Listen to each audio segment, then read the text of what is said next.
You're listening to the Fed and Fearless podcast.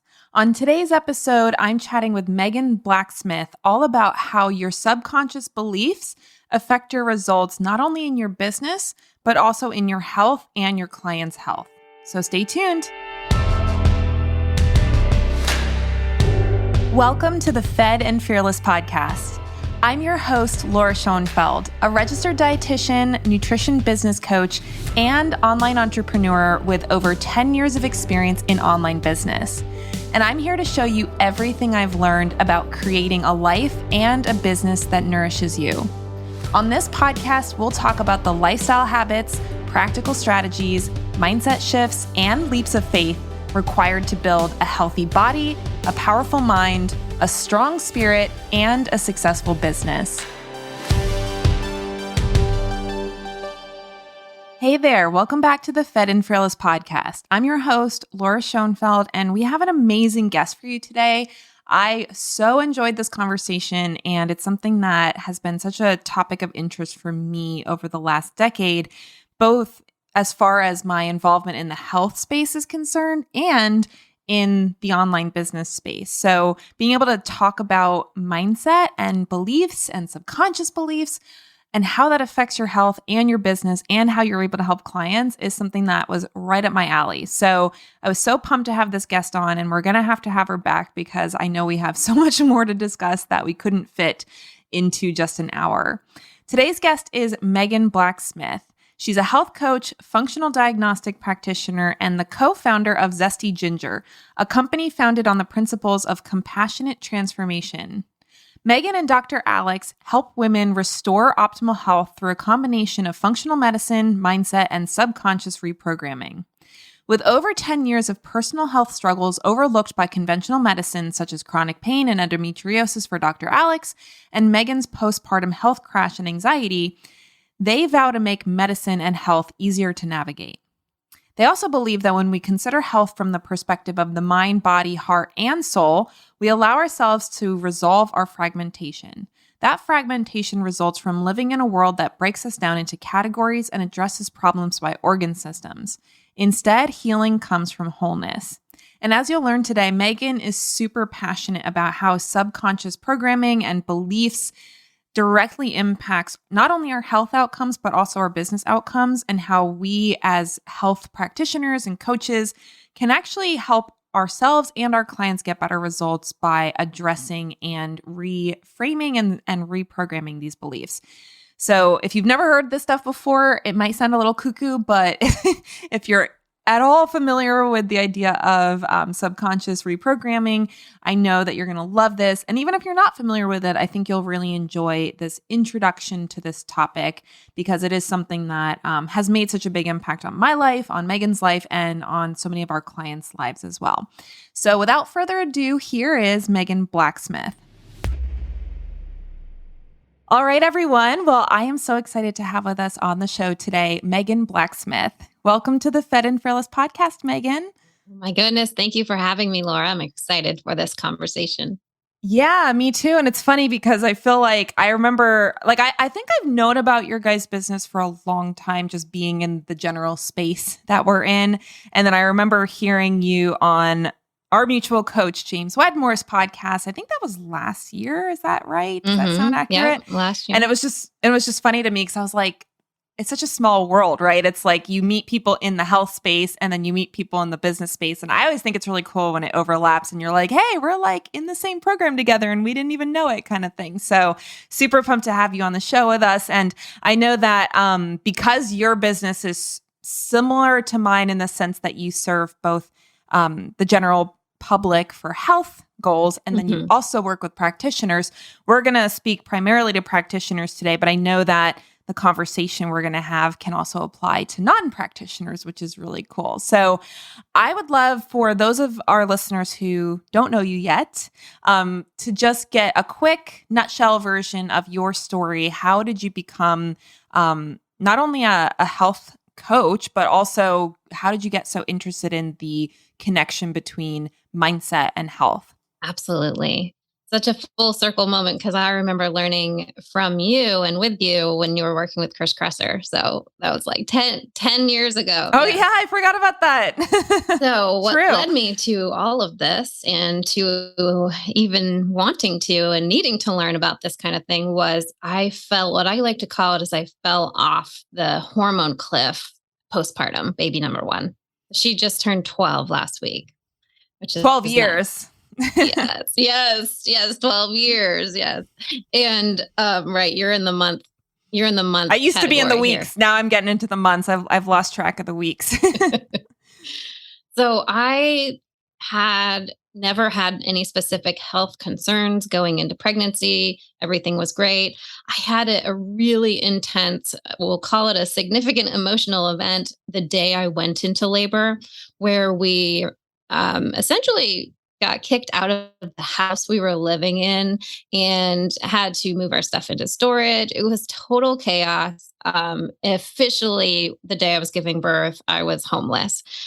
I wasn't actually homeless because I was going to find a home and we had something by the time we left the hospital. Although when they came to me with the birth certificate, right, they were like, "What's your address?" And we temporarily didn't have one. So it was a real emotionally intense, physically intense having a baby, right? The hormones involved.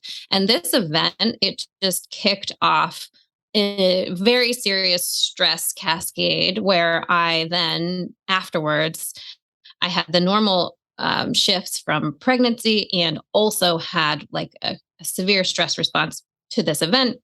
And I started having just the thoughts, the incessant thoughts and the fears and making up all sorts of stories in my head, Laura. Like it was just really a miserable state of like, well, what happens if I trip and this happens and then the baby falls off the boat and then I wouldn't be able to dive in time by the time, the whole thing, like just being on a ferry, right? It's totally safe. And for me, it was a nightmare. And I went through, it stuck with me for a while. And I was kind of past the time where they would say like classic postpartum.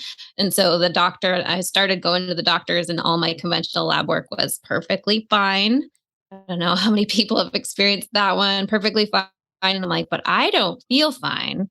And if this is how everybody feels after having a baby, then I don't know why anyone would have more than one baby. So this can't possibly be how it is. And I just kept going and kept digging because at this point, I remember I felt so fatigued, so not in my body, so not myself, so out of control with what my brain was doing and my thoughts that I would wake up and I was at a corporate job at the time. I was in engineering and I was like, what could I do? Could I like break an arm? Like, how could I get a leave of absence? I wanted out of any responsibility, any work. And that luckily I got to the point that I kept asking. I'm like, there has to be something else going on here. This cannot be right. Even though traditionally and conventionally, my doctor's like, your thyroid's good, you're not overweight, you're just postpartum. And so I kept going and eventually found the whole world of functional medicine and holistic nutrition. And at this point, I had no idea that what I ate mattered and what I put on my skin mattered and what I thought mattered. And just so it led me into the world of holistic health and then really the functional medicine piece of learning the functional lab work, because that was the first time where I saw on paper, I had my hormones tested and my brain chemistry tested, and I saw on paper, like, oh, yeah, this looks the way you feel, Megan. Like a person with this kind of imbalance will be experiencing this, this, and this. Mhm. So it just was like, okay, finally for me, even though the page looked not in range at all, it was such a relief. Like, oh Mhm. gosh, there is something here and there was something to do about it. Mhm. So fast forward, I was like, this is a job. The woman who helped me, I mean, literally saved my life. Right. And it just opened up a whole new world of understanding just everything about how I interact with the world, how I interact with my emotions, and I wanted to learn everything, started taking all the certifications. And real fast forward towards that, I started to see patterns, of course. We all see patterns as practitioners. I started to see the pattern of the people who are willing to do every single thing. And they were doing the functional lab work and they were eating super clean, way better than I ever will or would, right? Like all the things. And it wasn't lining up with their results. And there was a percentage of people that no matter what we did, it's like now I'd been in practice like 6 years, 7 years, 8 years, 10 years, and they're coming back around. And I'm looking at it going, this just does not line up. And just naturally, I like to call myself a mindset ninja. Like that's my favorite part of working with people and coaching. And naturally, without any specific training in this, I got really good at discovering that most of these people had a really solid belief there of like it's not safe to heal, or it could be a whole variety of things, but there was something there, and we would find it linked to some event or some parent, right? And that was awesome. Although that alone wasn't necessarily shifting it, because they're like, oh, we found it. For a few years, I did that. And I'm like, cool. And sometimes it would. Sometimes just the awareness was enough. And other times it was, oh, we found this. And now what? And that was when I found the world of subconscious reprogramming and NLP and hypnosis and quantum time technique and all the things that I now train practitioners in, because this was the shift. And this was a shift I had done, just didn't realize I had done personally. But this was the shift that now people were able to do the same thing they were already doing, maybe the same protocol, maybe the same foods, and start to get results. And it really did and does seem like magic. So that is where it has all led, Laura. Oh, I love it. And it's really interesting because a lot of the techniques that you're talking about, I'm familiar from the business side of things, especially being in our mutual coach, James Wedmore's world. He's very, very heavily in that kind of stuff. And it's really interesting because it's one of these things where I tend to be very much a linear, like 3D world thinker, where it's like, what do you do? What actions do you take? Like, how do you solve this problem by doing something? And something that I've really appreciated learning from James is that the doing really isn't going to help you if the beliefs and the thoughts behind the doing isn't in the right spot, which can be hard because if you're someone like me who's like very, what's the word? Just ambitious and like, I'm willing to do whatever it takes. And it's like, it's a lot easier to see, hey, I'm taking these actions and I'm, and even in the health space, I'm eating this diet, I'm doing this exercise, like all of that stuff, taking these supplements, all the things, and to not be getting the results is like super frustrating for people. So I think having this different piece of the puzzle that maybe people weren't even aware of. And I know a lot of practitioners, like we don't get trained in this kind of stuff, especially in the dietetic space for sure. We don't get trained in, doctors typically wouldn't get trained.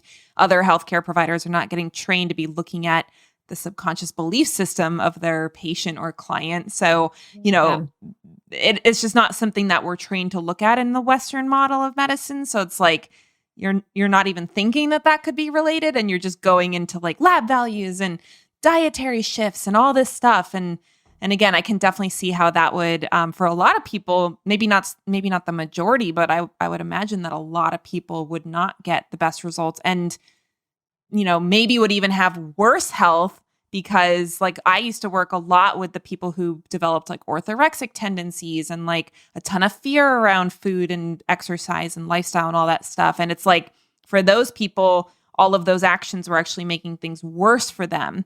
And I would imagine that there was some beliefs associated with their journey that weren't getting addressed because that wasn't something I was thinking about 8 years ago. Well, that's a super important point, Laura, because in health and in business, so there's a pattern. And what we noticed is that it's almost like the people who are the best clients, meaning like the most compliant, like the person, and I used to be this person who was like, no, just tell me exactly what to eat and when and the quantity and how, right? Like, just tell me and I will do it. Like, right. The people who are really kind of like, you could say, you're just going to eat rice and spinach and chicken. And they'd be like, okay. Right. Like they could kind of implement almost anything. Right. Or like the crazy protocols, like the crazy the stuff that's like, just like 80 things in the day and all different timings. And they're like, I got it as long as you tell me what to do. Yeah. And that always seemed like, to me, I was like, that's really impressive. I don't quite have that level of like Yeah, I stick don't with, either. right? So I was like, No, wow. thanks. So I'm thinking they're going to get great results, like, right? They're just like, tell me. And I noticed the opposite. Almost the better they were at just doing exactly what you say. And the same thing we notice in business. It's almost like the better they are at like following the plan. There's a pattern of completely overriding their own intuition, their own body, their own feelings, right? Because if Mhm. you're following a plan, whether it's food or it's like a social media plan, and you're not checking in with like, does this actually work for me? Does this actually feel good for me? Does this get results? Do I like this? Because the belief, and a lot of people have the belief tied that like productivity or busyness equals productivity. So Mm. it's about just doing a lot of things. And so then Mhm. our brain's like, okay, you did XYZ, right? Like you did this whole list today. So therefore, you're now worthy of relaxation or whatever, or success or whatever we've decided is like, after all of this, I Mhm. will get this break. And um, what we're not realizing is that just equating those, sometimes when we slow down and stop, our brain's like, oh, well, we're not productive. So therefore, Mhm. like we're not safe. And it creates more stuff for us to Mhm. do, right? And so Mhm. there's just this pattern. So as to get people to really slow down and listen to their body, like really uncomfortable at first, they'll almost feel worse at first Mhm. because they're like, oh, now I got to actually check in.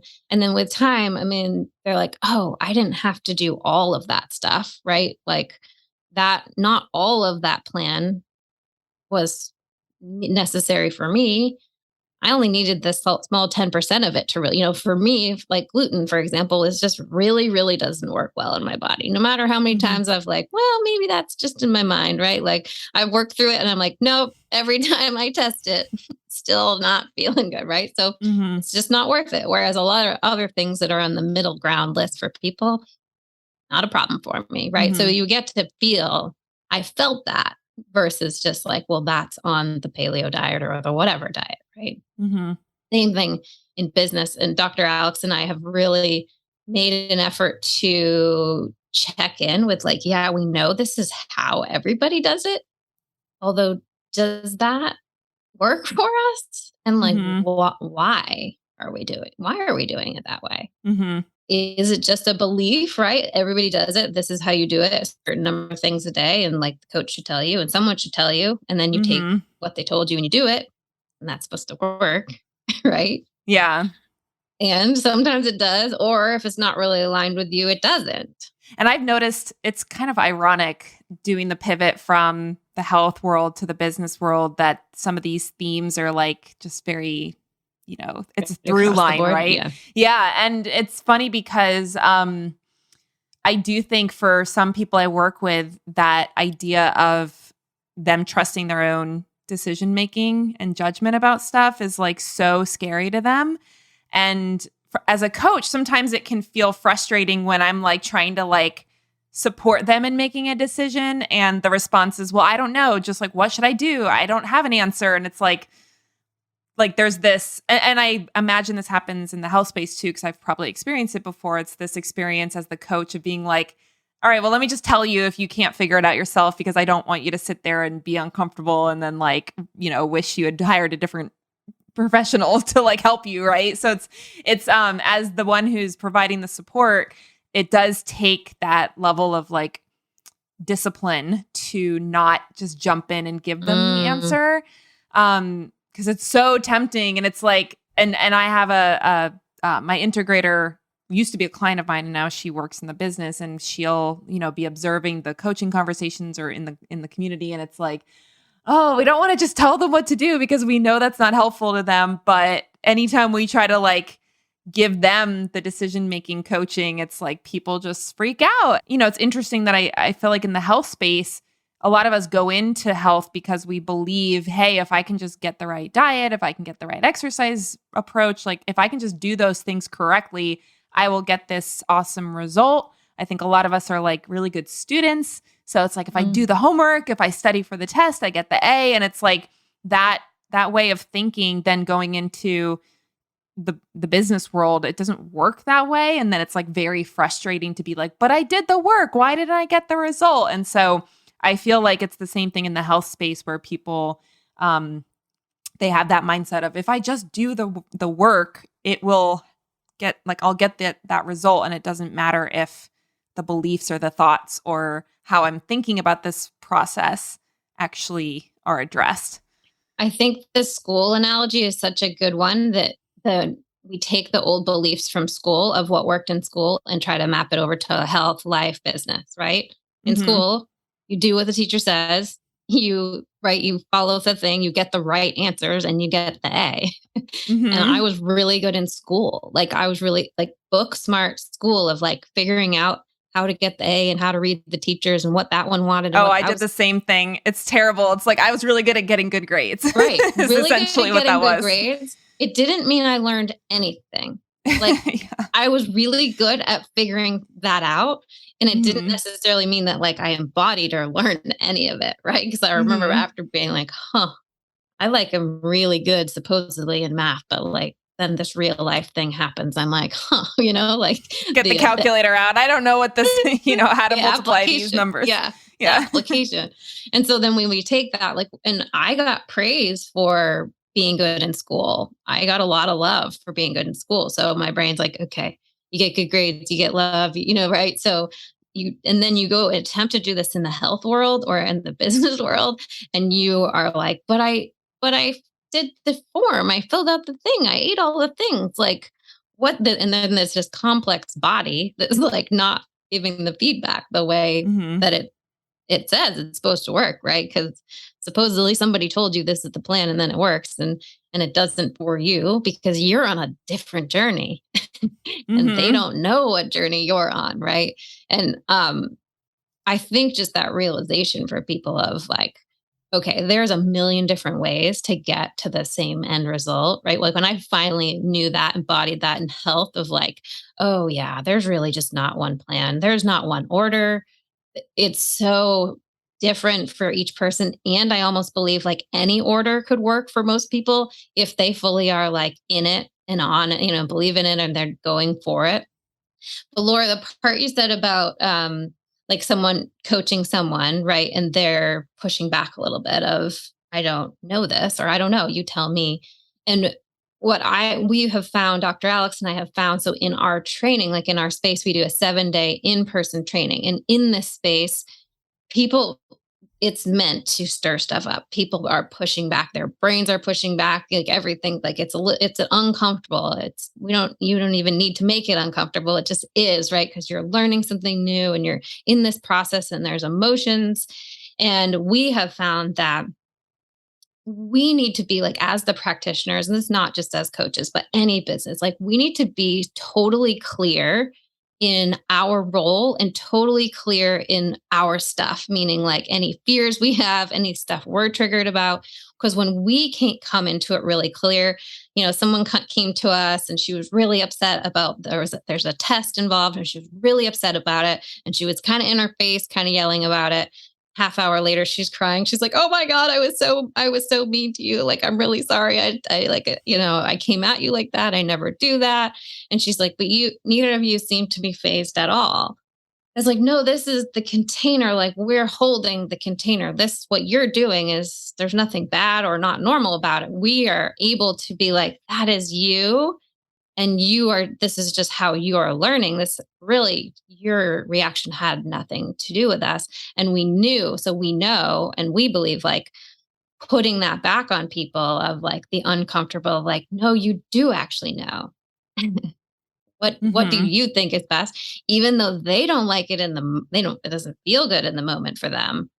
But when Mm-hmm. they realize that and they are like, oh, I do know. Oh, I don't have to open up Google. I don't have to reach out. Like I can actually just like sit and like trust my body, trust the people I've worked with, trust my intuition on it. And then you see just something shift and they're like, oh, I can like figure out anything. Right. Because Mm-hmm. they're like, Mm-hmm. I do know. I have experience. I just have to tap into it. Yeah. And I feel like it's getting over that hump of the initial resistance, right? It's like you as the coach or the practitioner have to be okay with them initially being, Being uncomfortable. yeah, Yeah. or even like upset, right? Because it's Or like upset. if somebody comes and pays you for a service and they're like, great, they're going to give me a plan, I'm going to do it, and I'm going to get the results. And, when we do our business stuff, we learn like you're selling a transformation. You're not selling, yourself or your hours. It's like you're selling a transformation. So the person's coming in knowing that they're going after a transformation. And then it's like, oh, but now you're not telling me what to do. It can kind of cause that like, that conflict or that clashing because it's not what they expected.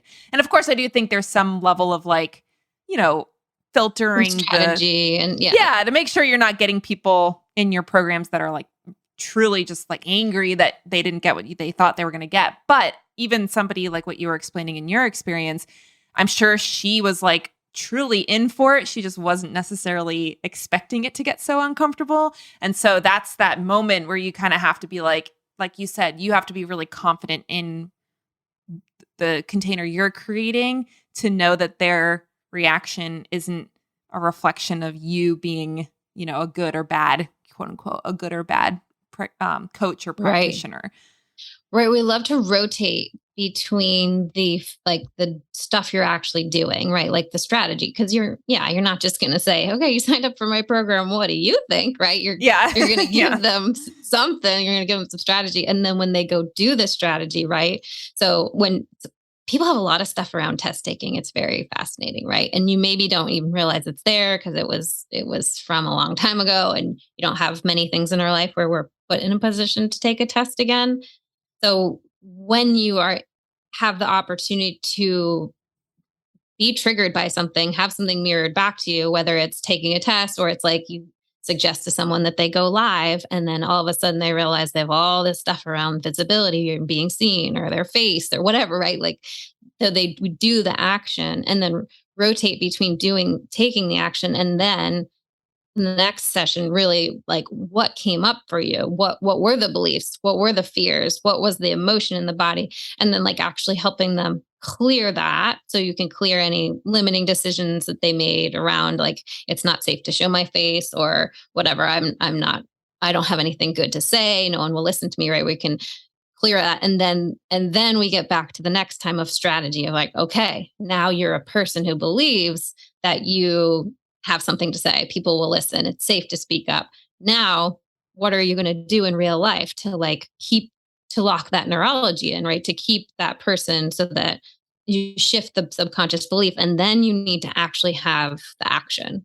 So I Hmm. feel like it's like often we go one way or the other. It's like all action steps, like, whether it's food, like here's the diet, or whether it's business, like here's the plan, or it's almost the other end of like all kind of emotional processing or subconscious processing or I don't know, hypnosis maybe. Hmm. Without this would be the person who ends up meditating and doesn't do anything, like doesn't go do anything Hmm. like this balance because so for example, I love Dr. Joe Dispenza. Are you into, have you ever gone to any of his stuff? I have not gone to Okay. anything, but I'm familiar with him. Okay.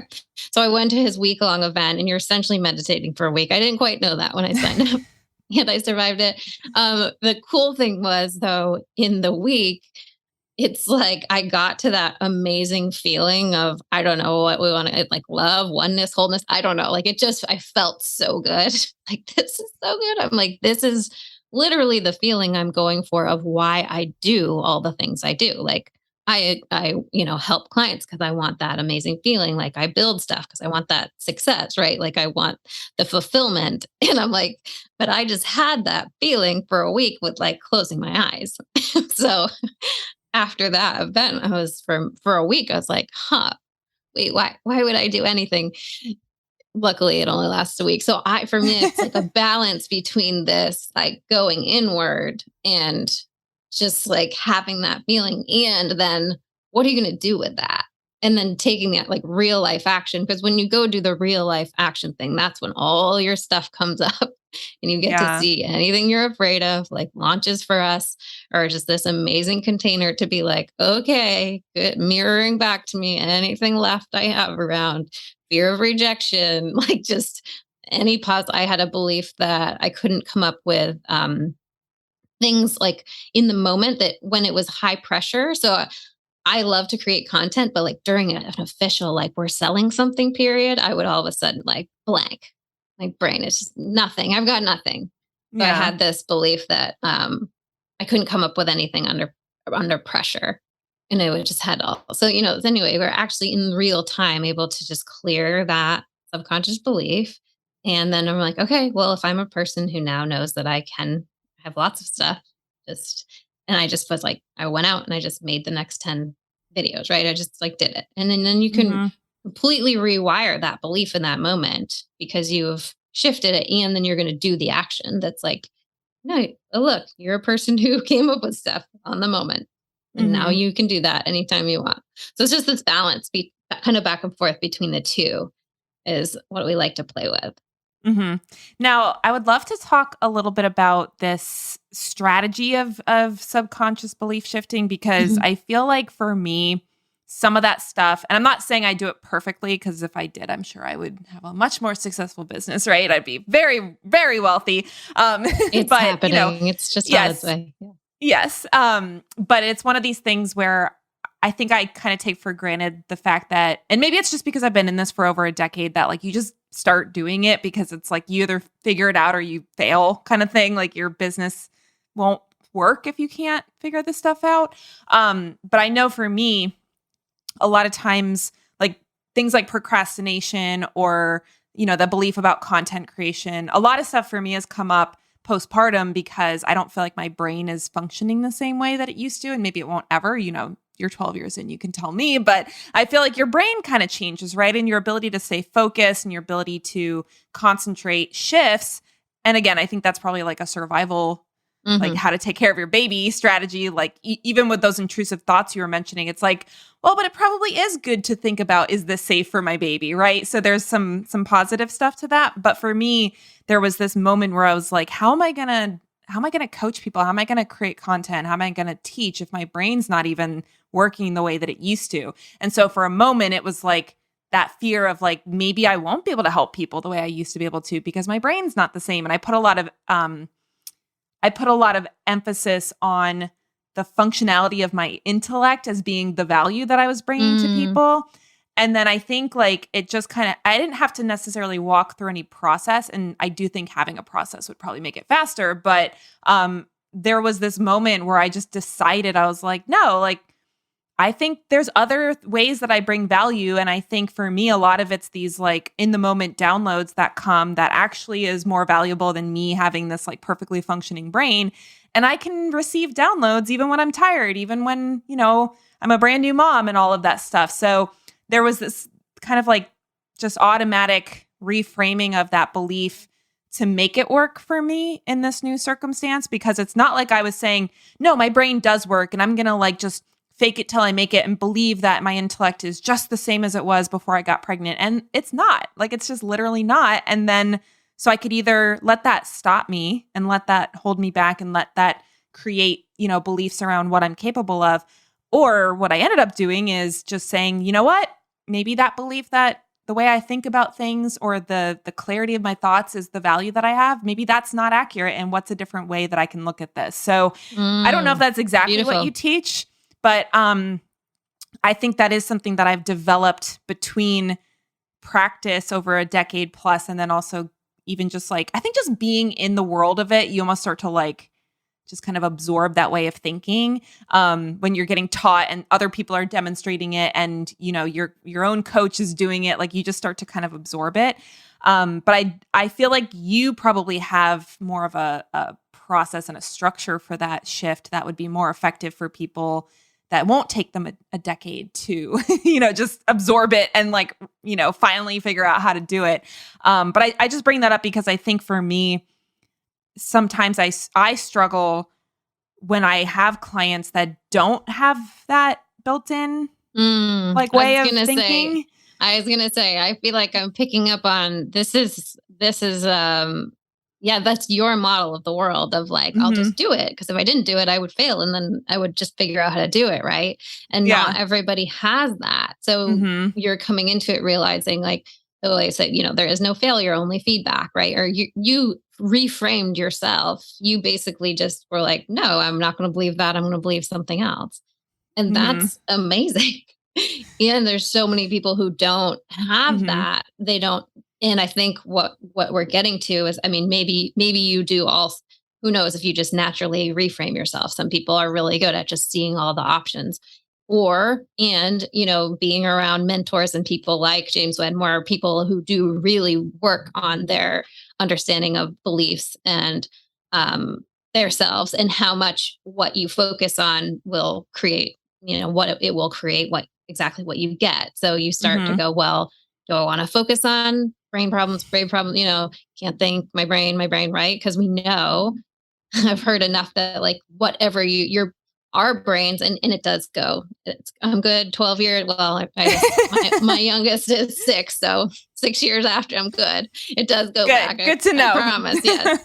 and honestly, you're just in that beginning. Like I wouldn't be on a microphone. Like like you're in a place of like doing things that most moms of little ones aren't doing. Right. So of Mm-hmm. course, yeah, it's like survival at this point, but just really like learning from these mentors and the idea of modeling. So that's the whole basis of neurolinguistic programming, is modeling. The idea, Mm-hmm. if someone has done something that you want to do, you can learn their thoughts, their behaviors, their strategy. So like, what are they saying to themselves? What are they thinking? What are they seeing? What are they hearing? Like, you can model everything and anything they do. And when you are around people like this who have the thought process of like, we'll just figure it out.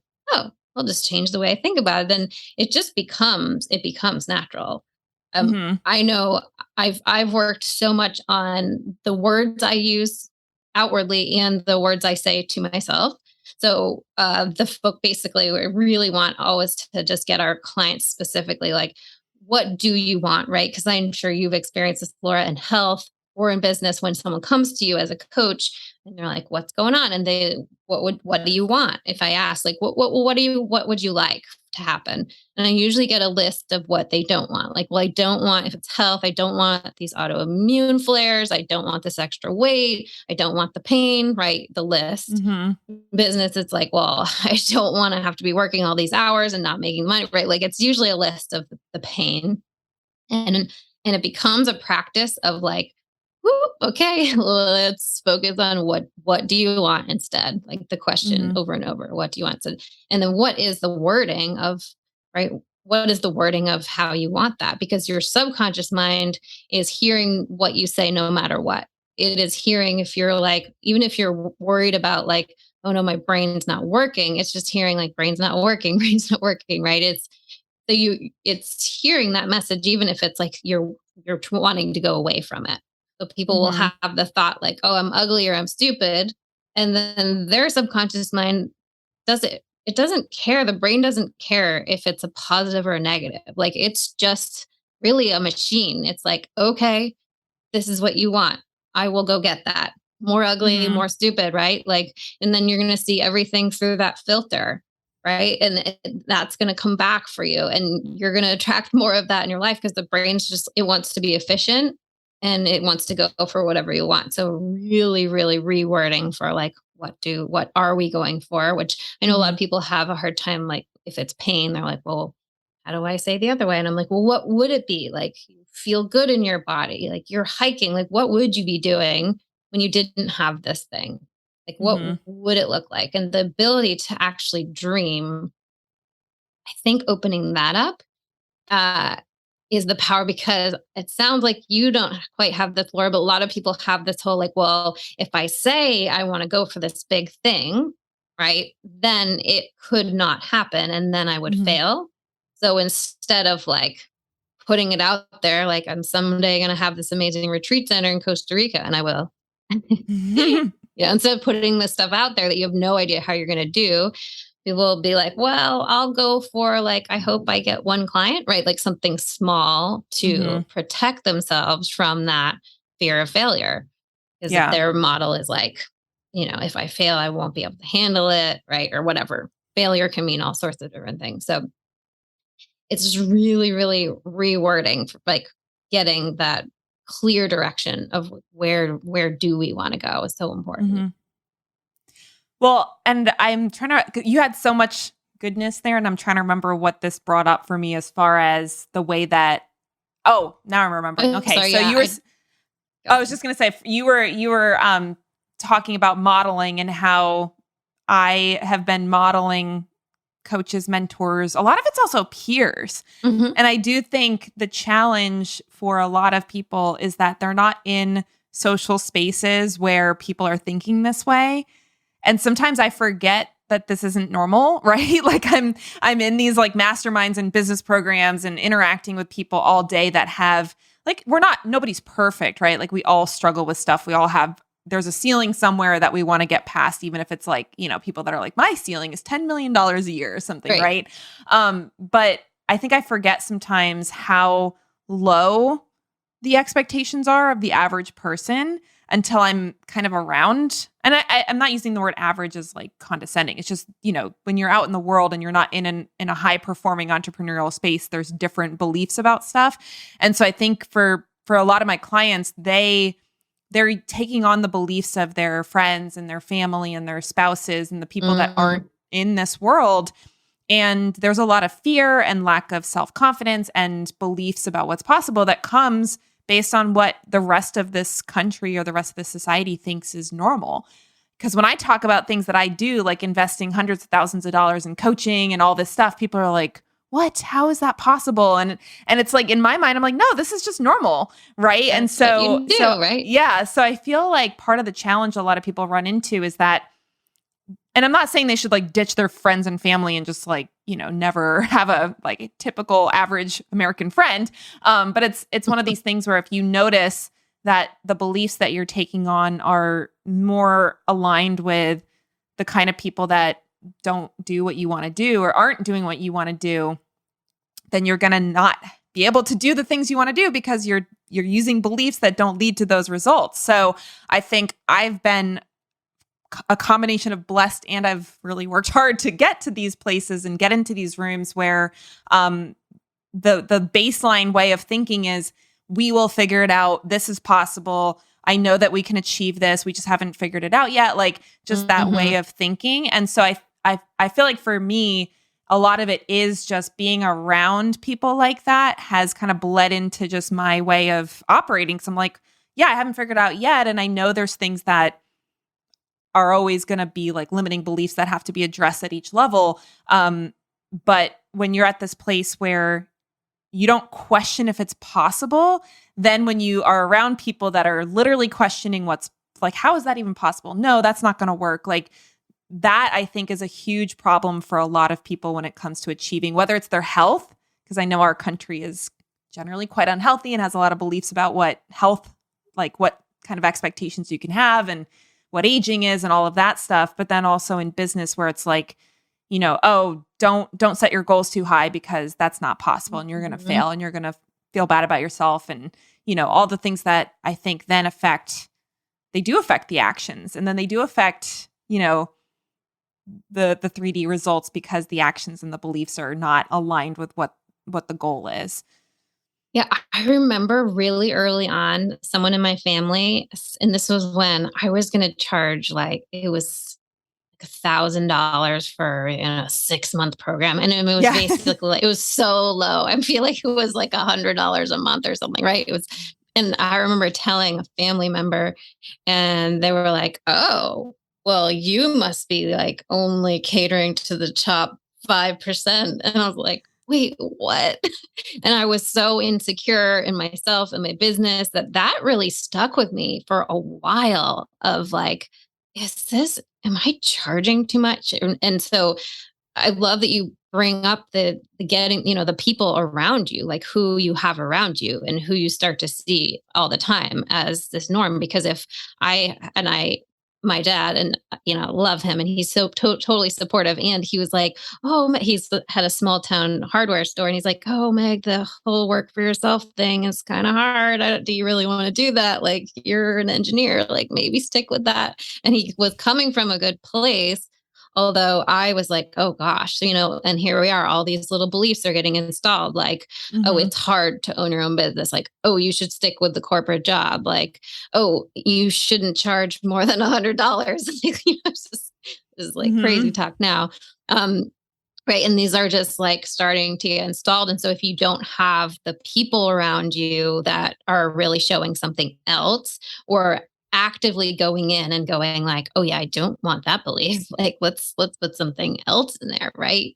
Then eventually, you can just start to believe it and be like, yeah, maybe that is. So luckily I didn't really listen and I just went for it. So in the mastermind thing, Laura, so I feel like one of the most important things that the client, the people, the practitioners that we work with, I know so many women, men too, but women specifically, who are amazing practitioners, right? So they're acupuncturists and naturopaths and doctors and physicians, like all different areas, different expertise. And I've worked with them. Like I know they have a gift of healing, of getting people results. I know that. And I see the pattern of stuck in an insurance model, charging very low hourly rates, like burning themselves out, just right, not able to actually maintain. And so when I see that combined with like so many people out there right now actually need help with their health. And I'm like, they're not finding you because, and really not to blame because I had the same, but like, it's just really because of like some money beliefs, because of some visibility beliefs, like because of some stuff around that, like that maybe they never went back and said, oh yeah, I shouldn't do like anything over the $100 range would be crazy. Right. So when I see that, I'm like, okay, these are the people that I would love to come, that's why we do our trainings, like to come in and like really shift, because you're going to have a process to shift clients' beliefs. But first you shift your belief, like your money belief of like what Mm-hmm. you do. And the first way to see what your money beliefs are like you just said, Laura, like, are you willing to invest in yourself? Right? Because one of the concepts that we teach is perception is projection. It's like my favorite thing ever. So it's just the idea that like what you're seeing outside of you is what you have inside of you. And like what you see people do back to you is what you do, right? You wouldn't be able to even see if you're like, that person's really mean. The idea is you wouldn't really be able to see them being mean if you didn't have that in you. It's just a Mm-hmm. mirror. And so with specifically in business though, you can start to look at what do you do and what do you want your clients to do? So Mm-hmm. if you are not willing to invest in your business to learn, then why would they be willing to invest in themselves with you? Right. Mm-hmm. But even more specifically, because if you look at your behavior, it's like really look at your behavior with money and just maybe it's more, maybe your thing is time or mine, like getting away from the kids, whatever your list of things are. I had a friend who she had gotten about like 10 no's in a row, which was very rare for her of her coaching program. And everyone was saying, I got to check with my husband. And well, I would really want a payment plan. She's like, gosh, this is so annoying. And we were at a training and then during the training, they were pitching us the next level because, right, there's always more. Yep. And she was getting really irritated, right? Because you're somebody selling something to you and you kind of, I don't know, what does the irritation mean? Maybe you want to do it, but you don't know if you should do it or whatever. All the stories are coming up. And she said to me, she's like, gosh, I told my husband I would not sign up for anything else this year without running it by him. And she's like, and it's like a year away. Like, I wouldn't want to pay in full. I would want a payment plan. And like, as it came out of her mouth, she looked at me and she's like, oh my gosh, this is what every client has been saying to me. She's like, Yeah. no. She took her credit card. She went to the front of the room. She's like, put that pay in full on my card. And I'll tell my husband later. Oh my gosh. He was going to be fine with it. It was her stuff. Like she knew if it were really a conversation that needed to be had, she would. It wasn't about that though, right? Yeah. She was just using it as an excuse. excuse. Yeah. Yeah, it was an excuse because it was a fear of like doing this next thing. And so she went up, charged the thing. And the cool thing about perception is projection is when you figure out what it is inside of you, you can end the projection, right? So she's like, I am now going to be a person who easily invests in myself, pays in full, right? Does the thing. And so she paid. And then she goes home next week, every single client, 3 calls in a row, they all just pay in full, no mention of husbands, right? Like it was just done. She's like, Mm-hmm. that was so cool. Yeah. So what Well, are we doing, yeah. right? As the practitioner, or how are we acting? Like, are we like, all afraid of everything we do and then expecting our clients to be the opposite, right? We really start to look at how do we operate everywhere in the world, not just right showing up for the coaching, but everywhere. And then Mm-hmm. people have mirrored some crazy stuff back to me. I was like, oh gosh, I just said that to my husband yesterday. Like, Mm-hmm. and now the client's saying it to me. I'm like, great, right? Yeah.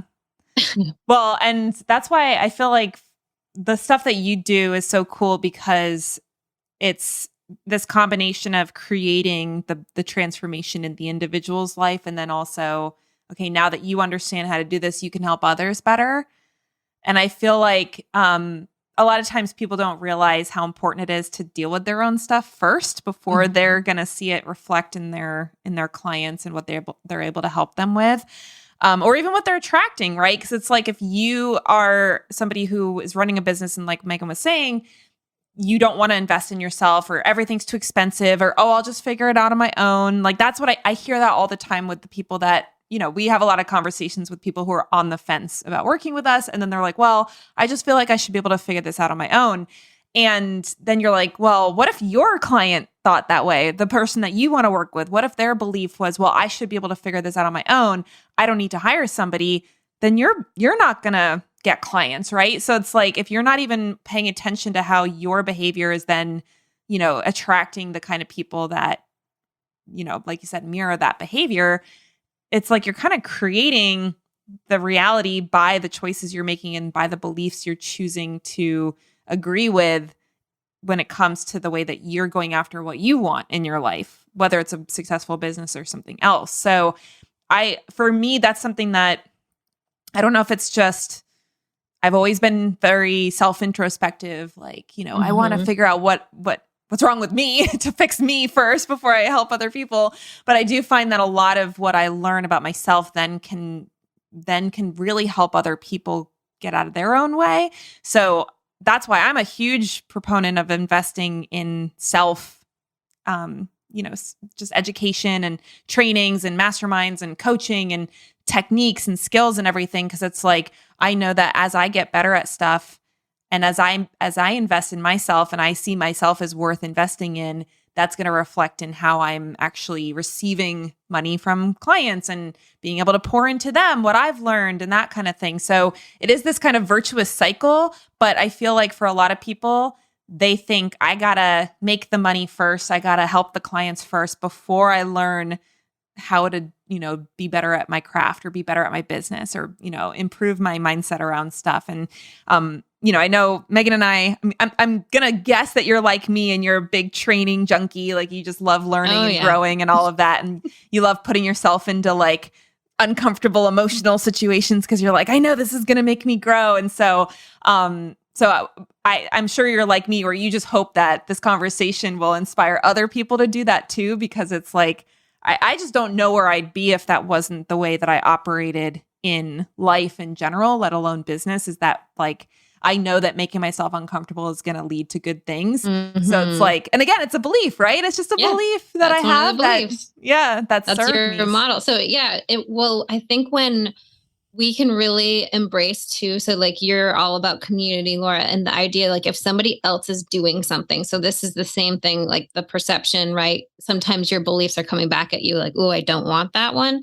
And it's also the opposite though. So if you have people around you, like I was at a conference speaking and like 2 chairs down, this girl had the mic and she was making an announcement that she just had hit $1 million launch. And I'm like, cool. That's 2 chairs away from me, right? Like this is coming closer into my awareness. Like when you have these people that you're surrounded with that have great things happening, when you can actually feel like excited about that and then know it's a possibility for you, that's very different than, right? Because I know early on in the health space, when we would have groups, right? Facebook groups, people are sharing their wins. And every single time somebody would say, hey, it's really triggering to me when people share their wins because I've been dealing with, infertility or whatever cycle stuff for so long that it makes me feel like, oh, great, another person is gotten better and not me, until we can really get them to shift and be like, hey, if anyone in this group is having a win,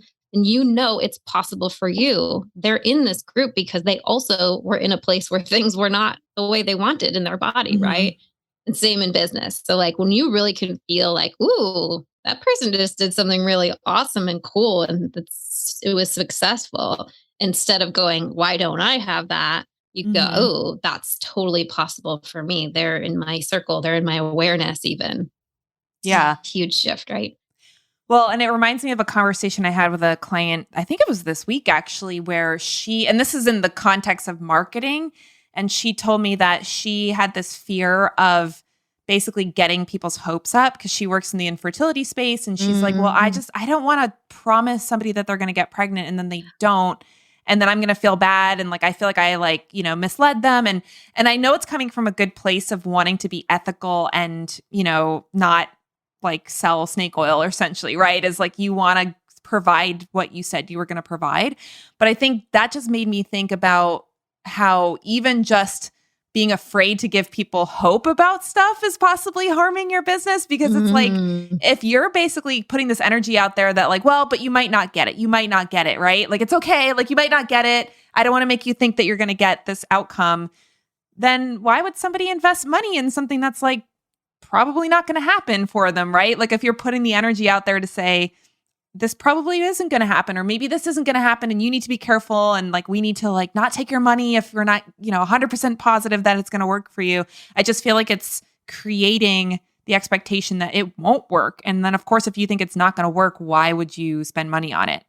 So Oh, I don't know. that's That just such a came to good, mind. yeah, no, that's such a good point. This is a whole, like in the hypnotherapy world, for example, they're saying, do not ever work with someone that you do not actually believe they can get the result they want. Like you as the practitioner have to have the belief that anything is possible for anybody. They can Hmm. change. Like if your belief has got to be, if you don't believe that they can shift from what they're doing, do not work with them, because your subconscious beliefs are going to push on theirs. They are going to feel that. It's such a trick though.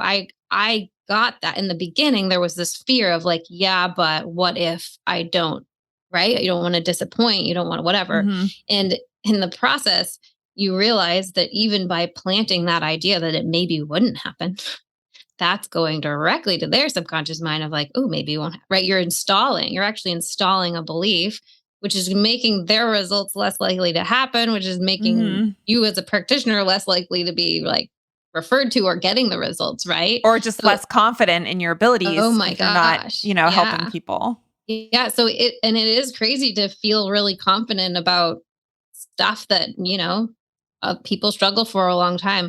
And when you see, I believe, when you see the shift of like what happens in the subconscious, like someone left our training after 1 week and has been dealing with OCD for 20 years. And she like sent a picture, look, my bag is on the ground at the airport. Like it's just gone. I don't have this feeling at all. I'm not doing all the things in the washing hands. Like in 1 week, and you see that enough times of things people like their Raynaud's like just went home and now no longer cold is no longer a problem for them. You see it enough times that you are like, you know what? I believe anything can happen. So like Hmm. let's just believe that you are gonna miraculously get pregnant even though you only have one ovary. I don't know. Like stuff happens. Let's just Yeah. believe that it Yeah. will. And um I get that there's a fear in that. And just the more we can get on board with like the coolest stuff happens, we see it, then you're just putting that out there and then they feel Hmm. that. Hmm. So, Well, and the belief that it will happen doesn't have to cause pain unless it's that attachment to it, right? It's mhm. like just believing that something's going to happen is neutral. And it could actually feel really good. If you're like, hey, I really believe I'm going to get pregnant down the road, you're going to feel good about it. It's not going to cause pain, but it's that like almost that foreboding joy kind of thing. I know Brene Brown talks about where you're like, well, I don't want to hope for it because then if it doesn't happen, I'm going to be disappointed. So you're going to just feel the disappointment now right? It's like, Yeah. that's actually causing more pain than believing, hey, I really believe that this is possible. So in the interest of time, I actually warned Megan that we're probably going to like need a part 2 down the road because both of us can talk. And this is a very high topic of passion and interest for both of us. But I want to make sure that we get you to your next thing that you need to do. So we will have to bring you on for a part 2. But I wanted you to be able to share what you guys do for people and how people can connect with you. Because I think, this is a conversation between two people who are just like fully bought into this way of beliefs and subconscious, shifting things and all of that. Megan's more trained in it, so she has all the jargon. I'm just like, shifting your subconscious beliefs. Like, I don't know what it is exactly, but I know that it works. So, hopefully our excitement about it and our interest in, us walking it out and experiencing the benefit of it in our life is something that has inspired you today to look into it too. Megan does do this professionally to support people in making these shifts for themselves and then also learning how to do it for their clients. So do you want to just let people know how they can get in touch with you and learn more about this if they're interested? Yes, absolutely. So in general, you can find us, Instagram is kind of our main spot. So at Zesty_Ginger. So it's me and my business partner, Dr. Alex. So she is a pain doctor. So conventionally trained pain doctor, also functional. And, the cool thing about the combination of Alex and I is we really like to bring in the two sides of the world. We think you can use something from everything. And she can explain in nitty gritty detail exactly what's happening in the brain with things like hypnosis and the subconscious reprogramming techniques and the rewiring and the neurons. And I'm just going to let her do all that. And she does that in our training because I think sometimes, like you said, we're bought into this, Laura, but not everybody is. They're like, really? What we think matters? Okay, right? So when you get into the actual quantum physics of it and what the brain is physically wired to do and why, it starts to become so obvious as to why you would care about this and why it will actually create exactly what you have in your 3D world or don't have. So it becomes a very important thing to focus on once you understand that it's ruling everything that you do. So we have 7-day practitioner trainings. We do it twice a year. So by the time this comes out, we will have just had our October 15th one. And the next one will be in April in Dallas. So please just reach out. We're happy to share details of how that operates. You're learning the tools for yourself. You're also getting 4 certifications so that you can actually use these tools with clients. Some people don't ever use them with clients. Maybe you're just actually using them to know the wording that can allow your clients to change in the way you want, the things that get directly into their subconscious mind because they're coming to you for change. And so your job is to be able to help them actually fully feel that and know that they can do it. Right? We can give them strategy. We also want them to like know it in their body, to have the belief like I can do it. And we can talk directly to their subconscious mind with the way the language works, create the strategies that get people to where they want to go. So really powerful to remove clear negative emotions, things that are holding us back, old traumas, significant emotional events, things that are stopping us in the day-to-day that we don't realize are even still there because we're not thinking about them. They're just hanging out down below. So come on over, zestyginger.com. Feel free to email us, DM us. We're always open to a conversation. Mm-hmm.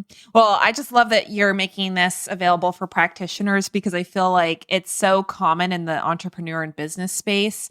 And it kind of is a little silly that it wouldn't be in the health space because it's like, well, if this works in other areas of your life, why would it not work for health? But I do think there is that very Western medicine model of like, no, this has to be, and there is science to support what you're doing. So it's not not scientific, but it's not like, oh, I have the lab test or I have the, clinical symptom or I have the, this big of a study that supports that this is the way to do things. And so I think sometimes in the health space, because of our backgrounds, we can get really locked into a very linear, Western model of doing things. And so, and not that this is like Eastern or not Western, it's just not exactly the way that we're taught. But I, just seeing how it affects people both in the business world. And then I've done, a little bit of NLP training, nothing like I'm not certified or anything like that, but I've done workshops and seen what master practitioners are able to do with somebody very quickly. It's pretty shocking. And it's one of these things where it's like, well, why wouldn't I want to know how to do that either for myself or for a client? So I think being able to do it in the health space is something that is extremely valuable for helping somebody get the results that they're coming to you for. And then from a business perspective, if you're just really good at helping people get results, you're going to make more money. Like that's just how it works, right? I mean, there's other things involved too, but being awesome at what you do is definitely a big business builder. So if you're someone who wants to feel more confident and wants to really believe that they can actually help somebody make a change and get a result, this could be the missing piece of that puzzle for you. So I would definitely encourage you guys to connect with Zesty Ginger so that way you can check it out. Yep. Yeah, definitely. Well, Megan, thank you so much for coming on and sharing your time and your expertise. This was so fun, and hopefully we can have you on the show again in the future. I'm sure we could do another hour just expanding on what we just talked about.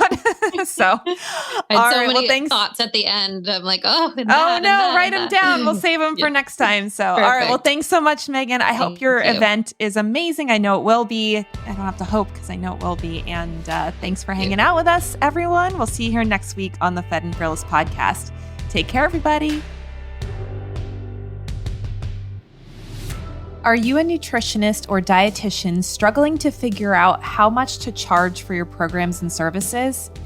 Maybe you've heard that as a nutritionist, you should just charge what you're worth.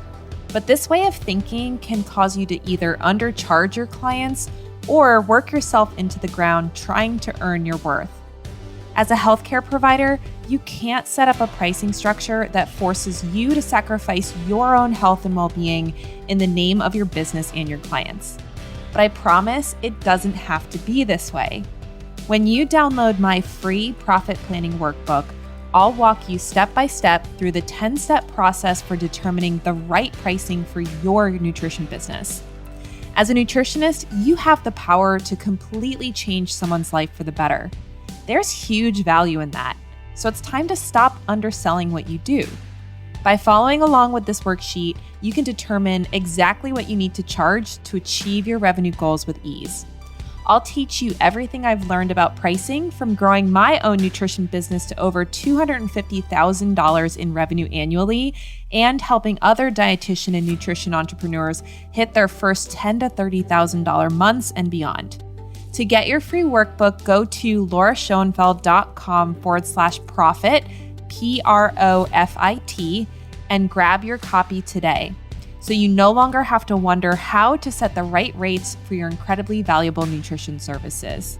That's lauraschoenfeld.com/profit. It's time to make the money that you deserve as a nutritionist, and I can't wait to help you get there.